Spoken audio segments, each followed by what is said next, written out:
Welcome back to Honest Hippie Homestead. Let's take a look at what we did for our winter and fall garden.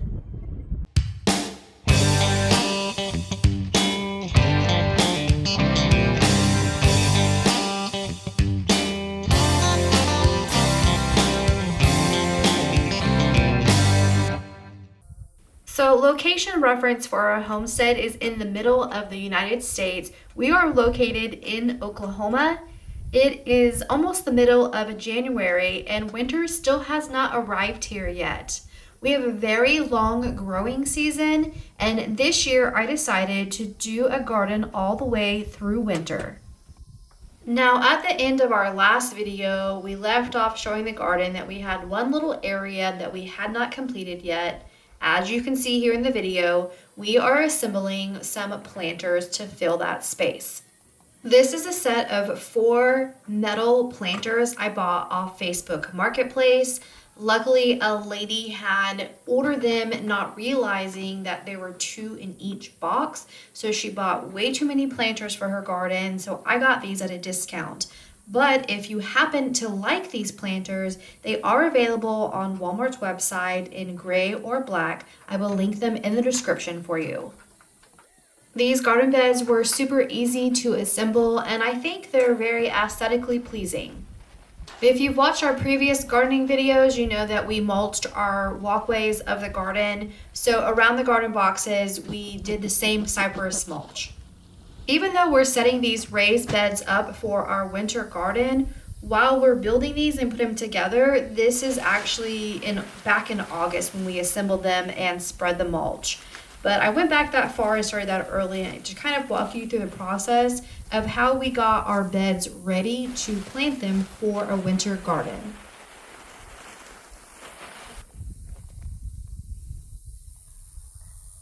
After a little bit of hard work, the beds got all put together and ready to be filled. Here I did a quick shot of the garden. You can see I have some baby fall plants that are starting to grow, some good fall tomato plants thriving, and then the summer tomato plants dying off. So my garden is in that transition period where summer is ending, fall has been planted, and I'm getting the boxes ready for that winter garden. Now to fill the raised beds, we kind of did it in 2 parts. Luckily, I saw a post on Facebook in my hometown of a lady who had misjudged the amount of mulch that she needed for her garden beds and had a gigantic pile free of mulch. You just had to come scoop it up and take it. So we made multiple trips filling trash bags and bins full of wood chips and filled those garden beds for about 6 inches of the wood chips. Then was time to add compost. If you remember back at the beginning of the gardening season, I had a gigantic pile of organic vegetable compost shipped in, and I'm so glad that I did that because I actually finished off that giant pile of compost filling in these 4 8-foot by 3-foot raised beds. I put the boys' muscles to work and got these beds full. Then I hardened off the plants that I planned on growing over winter. Now, speaking of winter is coming, just it hasn't quite hit us yet here in the South. I am planting Brussels sprouts, broccoli, and cabbage. Those are light frost tolerant plants, but they're not completely frost tolerant. So we need to build something to go over and cover the raised beds to protect them from future frost that will happen eventually when it gets here. I have 1-inch metal conduit and I went along and I marked every 4 inches, and I'm using this tubing cutter to cut the pipe into 4-inch pieces. I am making these into brackets to hold some conduit tubing to build hoop houses over the garden boxes. This is in no way an idea that I came up with. I followed a tutorial from Millennial Gardener. He is on YouTube. I will click a link to the video where he goes into detail of how to do all of this. I used 2 1-inch pipe straps on each piece of pipe that I cut to attach these to the side of the garden boxes. I did have my husband help me with this part. I tried attaching them and I don't know, I just couldn't do it. So I'm glad that he was able to get the job done.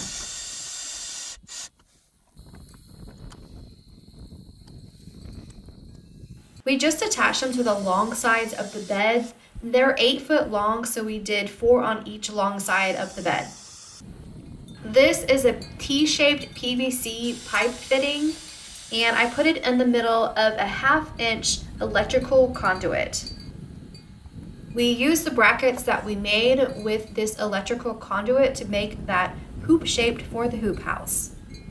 We ran a long electrical conduit piece into the 2 T-shaped PVC fittings that I put on just both ends. They're not on the middle pieces of the hoop. This top piece is just for extra support. It's super windy here in Oklahoma, and my husband went back and screwed the hoop house pieces to that supportive top bracket, and then I actually went back and actually taped them with some duct tape for extra hold. It is super, super windy, like sometimes 50, 60 mile an hour winds here where I live. So I added the compost to the beds back in August, and I just let them settle down, let them rain and squish all the way down and let that dirt settle. And then now it is September, and I am coming in with all of my baby plants and planting my broccoli, cabbage, and Brussels sprouts. I've been using these hoop houses since September, and they have held up in the weather and the extremely strong winds that we get here. So if you like these hoop houses, like I said before, this is in no way my plan. I use these plans from the Millennial Gardener. Again, I will link that for you if you're interested on adding these to your garden boxes, because from my experience, they work fantastic. And one of the added benefits is that you can get these PVC clamps that I'm using and put up whatever cloth you need. Right here it's September, so I have shade cloth to protect these cooler weather crops. It's still 90 degrees in September in Oklahoma, so having these hoop houses with these shade cloths allow me to go ahead and plant that cooler weather crop so I can get a head start on my winter garden. But you can use any cloth protection that you like. Here I'm removing an insect cloth. It got hot, so we took off the shade cloth and put on these insect nettings to protect my plants from any potential cabbage worms, moths, all that stuff that can destroy these cooler weather plants. Now I took the insect cloth up because I'm putting up a different type of cloth. We have had one little kind of frost here in Oklahoma, and I did get frost cloth to cover these up, so I will be ready whenever the winter does come. But after this frost, it got warm again because south winters are crazy. But these hoop houses are versatile and help me grow all season long, even through the winter. And here's an update on Drax, our livestock guardian dog. He is half Pyrenees and half Anatolian Shepherd, but definitely 100% a turd butt. But no, really, he is a smart and good boy, and we love having him in our family. So now it is January, and what all do I have growing and surviving in this winter garden? I have 2 raised beds full of garlic that's growing nicely. I have 2 raised beds full of onion. I do need to get out there and kind of plant those a little bit deeper because the rain packed down the dirt and kind of made them raise up higher than they need to be. But here is my bed that I planted all broccoli in. And then here is the bed that I planted all the cabbage in. You can notice too that I have the frost cloths on, but the ends are open, and I will go down and close and clamp those down to the bed if there is going to be an overnight frost. And then lastly, here is my bed full of Brussels sprouts. The raised bed next to the Brussels sprouts is just leftover plants, so a combination of all 3 plants. But you can see that my garden is doing pretty well, and I'm happy so far. Thanks for watching this video. If you enjoyed it, give it a thumbs up. If you'd like to follow along on our homestead and gardening journey, subscribe to our channel if you haven't already. Until the next video, happy homesteading.